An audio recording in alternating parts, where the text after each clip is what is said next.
I am Marcia Bedasse, and I serve as the Dean of the School of Education and Behavioral Studies at Palm Beach Atlantic University.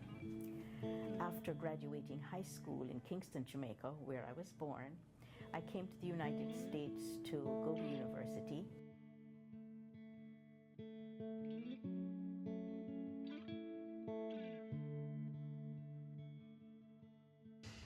Both my parents were always concerned about the other person, the other human being,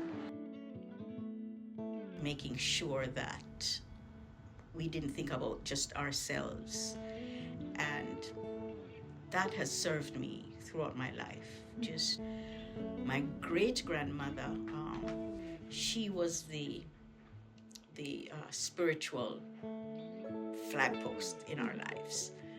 It was all about making sure that you served God boldly. It was always about seeking the face of God in everything that you did. So I really got to know Dr. Bedasse well because she comes to a lot of faculty stuff, which not everybody does, and I think that's just so wonderful. So she's a storyteller by nature. They're good stories, well told. They're funny, they're warm, they're thought-provoking. Everybody loves a good Bedasse story. I had an opportunity to meet Fidel Castro.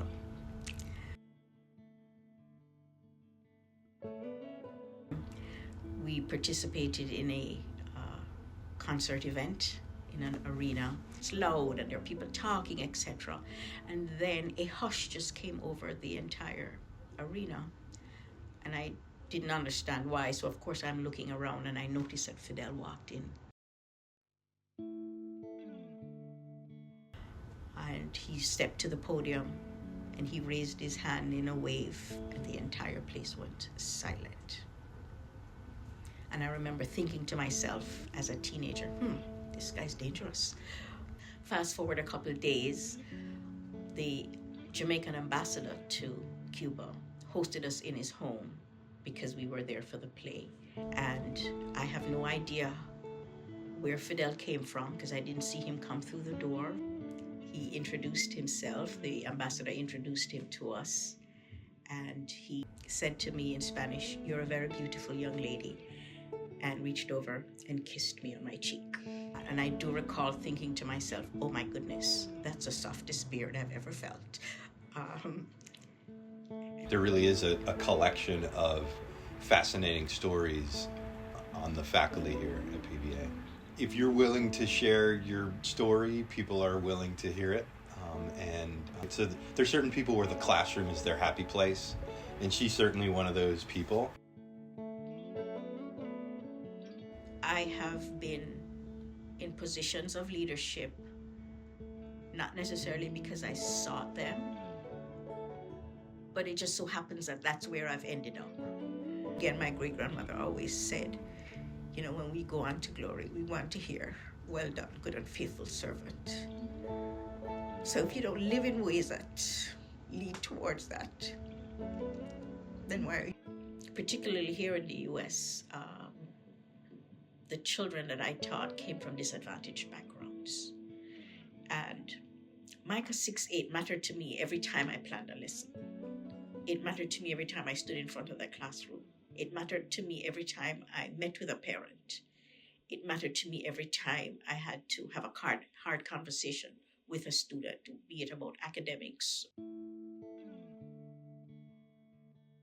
And again, God wired me with a heart for the underserved, and so I did then, and I do now, want to make sure that the things that I am doing is in service of uplifting those who may not have a voice or who don't think that their voice matters or who don't know how to use that voice. And so, as a leader, so that others can benefit, so that others can be healed, so that others can be educated well, so that others can live a good life. You know, I talk about my great-grandmother and my parents. It's not about you. What are you in service of? But first and foremost, and something that I've had to learn,